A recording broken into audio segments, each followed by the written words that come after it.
Morning, everyone. Again, question number one. Question number one says, today we are doing idioms and phrases and some other type of questions. Question number one says, just because he has been working here for a long time, he thinks he can with murder. Question number one. Let's see.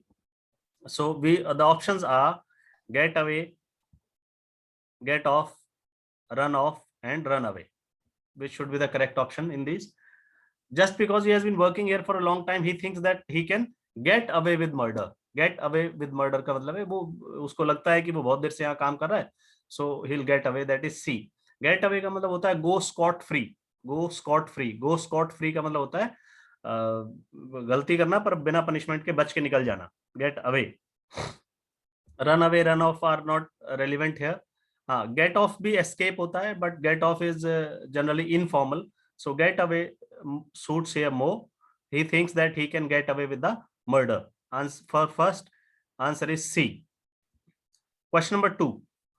We will go skating if the lake has frozen out, frozen in, frozen dry, and frozen over. Frozen over. Frozen over is the right choice here. Frozen over का मतलब होता है जब उसका surface भी जो है surface पे भी बर्फ जम जाए तो हम उसको फ्रोजन ओवर कहते हैं. Please don't be worried about the other option जैसे frozen out, frozen dry, frozen in. ये कुछ होता ही नहीं है, ठीक है. ये वैसे ही आगे उसके प्रिपोजिशन लगा दिए. They don't make sense, so I can not tell you the meaning of these three. Frozen over makes sense. Frozen over means जब सरफेस पे बर्फ जम जाए उसको फ्रोजन ओवर बोलते हैं. तो लेक पे आप स्केटिंग तभी कर सकते हैं जब सरफेस पे भी बर्फ जम जाएगी. सो 2 का D is the right answer. 3. Of course they dash you when you lost the game. Of course they dash you. ठीक है, इसमें जाहिर है यहाँ पे जो मीनिंग आना चाहिए वो मॉकरी आना चाहिए. मॉकरी या मजाक उड़ाना या इस टाइप का. jeered over, jeered at, jerked up and jerked at. jerked up और jerked at कुछ नहीं होता. jerk वर्ड होता है, JERK, jerk. Don't behave like a jerk. Don't behave like a jerk. So jerk का मीनिंग होता है stupid, foolish, nonsense sort of work. jerk, JERK, jerk is foolish, stupid, selfish, mean minded person को jerk बोलते हैं. Don't be A jerk. लेकिन यहाँ पे jerk dub jerk that का कोई मीनिंग नहीं है. यहाँ पे मीनिंग होगा jeered at. jeered at is to make mockery of somebody. jeered at is to make mockery of somebody. That is jeered at. Of course they jeered at you when you lost the game. They were having such fun that we could not wait to dash. ठीक है, they were having such fun that we could not wait to join in. Obviously join in मतलब to participate in an activity. किसी activity में participate करना is join in. We could not join in. We could not wait to join in. हम wait नहीं कर सकते थे join in करने के लिए. join in is to participate. I was dash at the way she reacted to my greeting. ठीक है, so I was shocked at the way she reacted to my greeting. So here the right answer would be taken aback.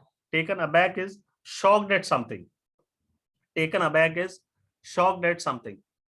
वैसे taken by का मतलब captivated होता है, किसी से बहुत ज्यादा obsessed होना, taken by. ठीक है, और दूसरा ये जो है taken up is also obsessed. ठीक है, taken up by is captivated. लेकिन यहाँ पे ऐसा लग रहा है कि taken aback makes more sense. And I was taken aback at the way she reacted to my greeting. Taken aback is shocked. So answer would be B. 5 questions we have done. First question is run away. No, get away. Get away we did. Get away. He thinks then he can get away with the murder. So C was the right answer. C. Second question का will go skating if the lake has frozen over. Frozen over जब उसकी surface पे भी बर्फ जम जाएगी. So second was D. Third, of course they dash you when you lost the game. Jeered at you. Jeered at you means make mockery, make fun of somebody. Jeered at. So third ka C was the answer. Fourth, they were having such fun that we could not wait to join in. D is the right answer. Fourth ka. Fifth, I was dash at the way she reacted to my greetings. ठीक है, I was taken aback. Fifth ka B. I was shocked at the way she reacted to my greeting. So these 5 questions we have done. Then question number 6 onwards, let's see.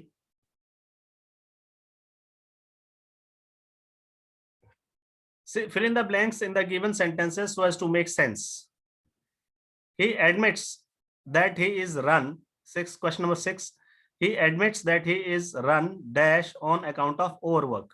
ठीक है, तो यहाँ पे जो B option है run down on account of overwork is correct. Run down का meaning होता है when you are exhausted, completely exhausted, specially due to overwork. When you look unhealthy maybe because you are tired. So he admits that he is run down. B is the right answer, run down on account of overwork. You can see the cursor, run down. Question number 7, all my advice fell dash and he continued in his old ways. ठीक है, all my advice dash and he continued in old ways. यहाँ पे question बता रहा है कि मैंने जितनी भी उसे एडवाइस की, जितनी भी सलाह दी, वो किसी काम की नहीं निकली और वो अपने पुराने तरीके से ही काम करता रहा. So it means my all advice fell flat. Fell flat is जिसका कोई असर ना हो, fell flat. D is the right answer, fell flat. Fell apart या fell down का यहाँ पे कोई मीनिंग नहीं है. Fell flat makes sense. Fell flat is when there is no effect at all. 8th question says, in our country agriculture must dash pace with industrial development. In our country agriculture must dash pace with industrial development. ठीक है, हमारी country में industrial development के साथ agriculture का भी pace रहना चाहिए, मतलब दोनों साथ साथ चलनी चाहिए, इंडस्ट्रियल डेवलपमेंट भी हो और एग्रीकल्चर भी हो, क्योंकि हमारी इकोनॉमी जो है वो एग्रीकल्चर पे काफी डिपेंडेंट है. Yes, so in our country agriculture must keep pace with industrial development. Sachin, yes, Sachin is asking something, पूछ सकते हैं आप. Next,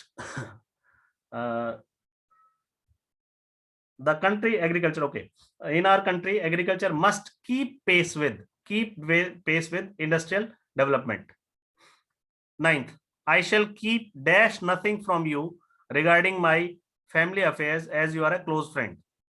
I shall keep dash nothing from you regarding my family affairs as you are my close friend. तो मुझे आपसे कुछ भी चीज छुपा के नहीं रखनी चाहिए, इसका यही मतलब है. I shall keep nothing from you, nothing back. I shall keep back nothing. Keep back nothing मतलब कोई भी चीज में छुपाऊंगा नहीं. I shall keep back nothing. ठीक है.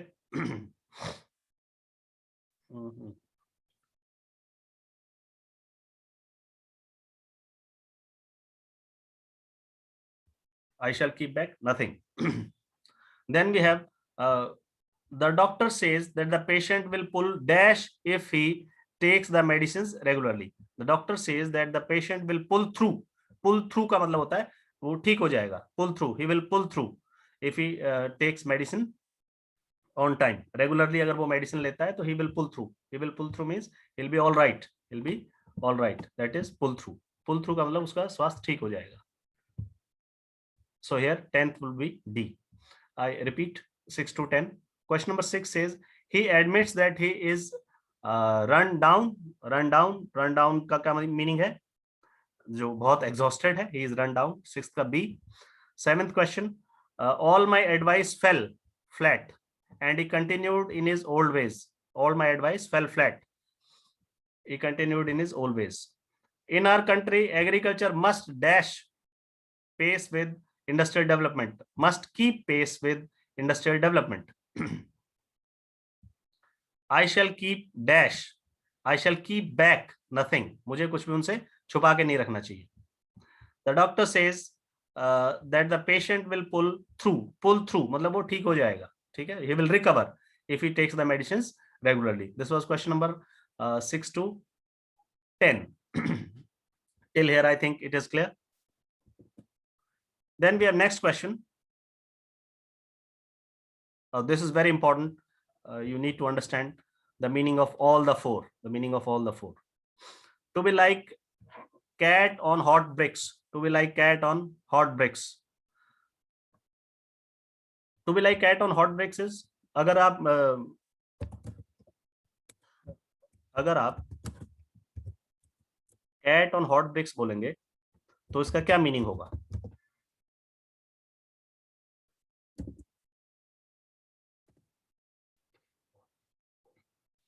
इसका मतलब कोई डिफिकल्ट सिचुएशन होनी चाहिए भाई। कैट को आप हॉट ब्रिक्स पे बैठा देंगे तो वो खुश होगी क्या?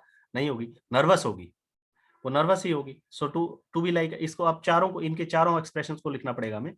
To be like a cat on hot bricks means to be nervous. To be like a cat on hot bricks means to be nervous. To shed crocodile tears, to shed crocodile tears, to shed crocodile tears means pretending, ढोंग करना, घड़ियाली आंसू जिसको हम बोलते हैं, वो that is to shed crocodile tears.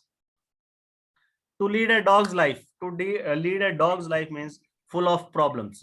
If I tell you, if you ask me, sir, how are you, and I tell you I'm leading a dog's life, it means my situation is miserable. My situation is miserable, and I'm leading a life full of problems. To lead a dog's life. To separate the sheep from the goats. To separate the sheep from the goats. To separate good and bad people.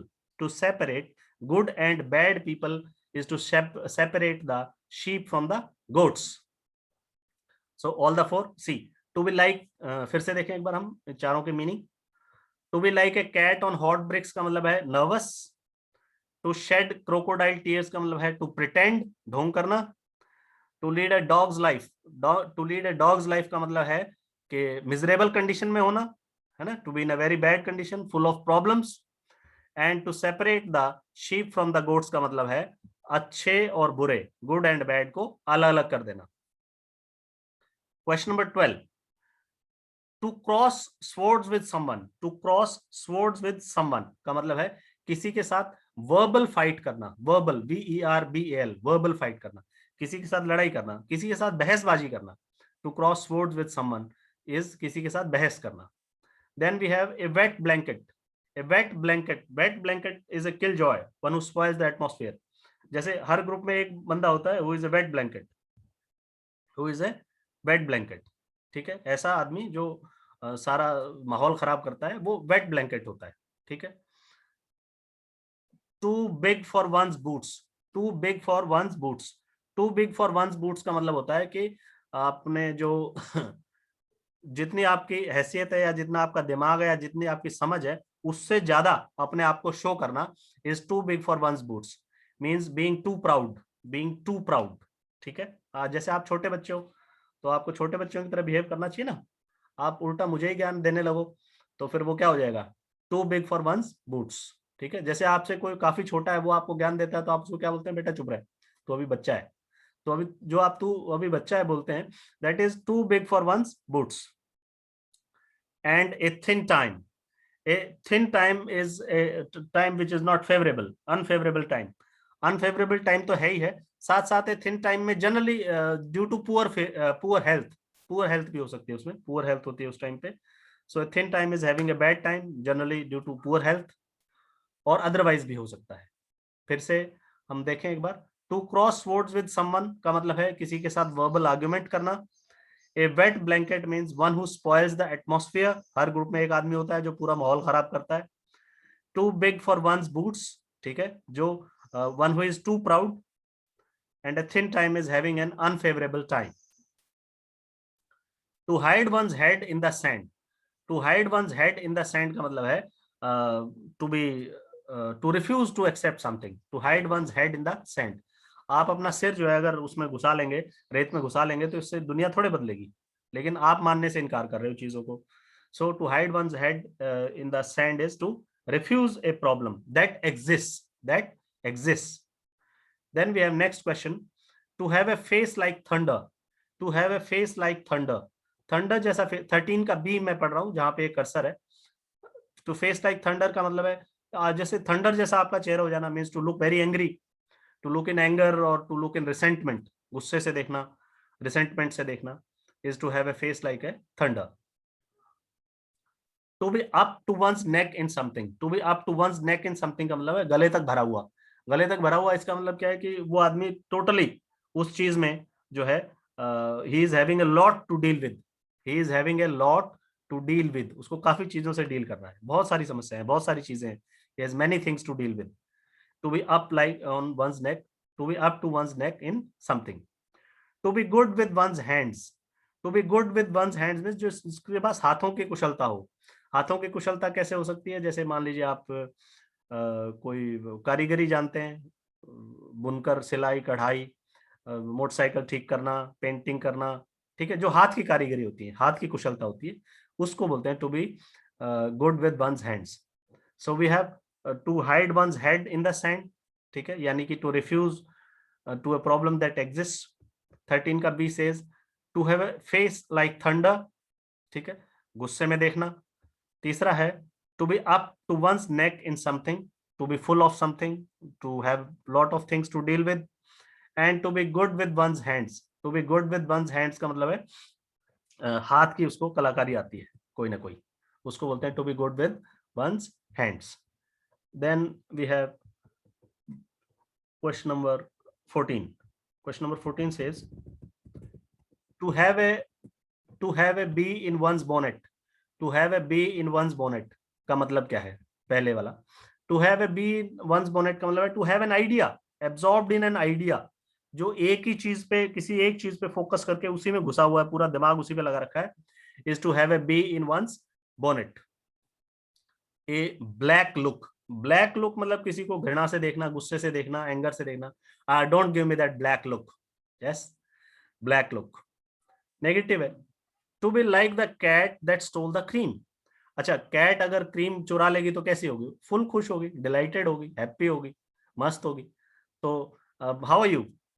तो अगर if I say how are you and you say I am like the cat that stole the cream, इसका मतलब sir ऐश हो रहे हैं, मजे हो रहे हैं, कोई समस्या ही नहीं है. And to run off something. To run something off. To run something off is to like produce the writing material quickly. To run something off मतलब जल्दी से कोई चीज लिख के देना, writing material. Next, to have bee in one's bonnet, फिर से देखते हैं 14 का है. To have a bee in one's bonnet का मतलब है दिमाग में कोई आइडिया होना, उसी में absorbed होना. Black look is angry look. And to be like the cat that stole the cream का मतलब full खुश, delighted. And to run something off is to write, to produce the written text quickly. 15 says to dot your i's and cross your t's. मतलब आपके जितने writing में आई हैं उनको dot करो और राइटिंग में जितने टी हैं उनको क्रॉस करो. कहने का मतलब है to do something very carefully, attentively, pay attention to the details. Pay attention to the details, वहां पे हम यूज करते हैं to dot your i's and cross your t's. That is to put attention to the details. Then we have next question as to be on the fiddle. To be on the fiddle, doing something dishonestly for money. To be on the fiddle का मतलब है doing something dishonestly for money. That is to be on the fiddle, doing something dishonestly for money. As the crow flies, 15 का C. As the crow flies का मतलब होता है जैसे कौवा उड़ता है. कौवा कैसा उड़ता है? Straight line. It flies in a straight line. So as the crow flies means to do something in a straight line. सीधा, बिल्कुल सीधा. In a melting pot. Melting pot में आप कोई चीज डाल दोगे तो क्या हो जाएगा? Process of changing में होता है. So I am in the melting pot का मतलब I am in the process of changing. ठीक है, जो change होता है, change over आता है कोई, उसको बोलते हैं to be in the melting pot. जैसे अभी जो है teaching is in the melting pot. ठीक है, जो आपकी क्लासेस होती थी फिजिकल क्लासरूम्स में, वो बंद हो गई हैं और जो ऑनलाइन कोचिंग है उसको अभी टोटली स्टूडेंट्स ने एक्सेप्ट नहीं किया है. तो you are in the melting pot, you are in that changing phase, you are in that changing phase when you will accept these things. 15 का ए फिर से मैं आपको बता दूं, to dot your i's and cross your t's means to do something very carefully. To be in the fiddle, to be on the fiddle means to be in some, to do something for dishonest, to do something dishonest for money. As the crow flies means in a straight line, and in a melting pot means in the phase of changing. I hope till here it is clear to everybody. If any doubt you can tell me. Till here it should be clear to all and sundry.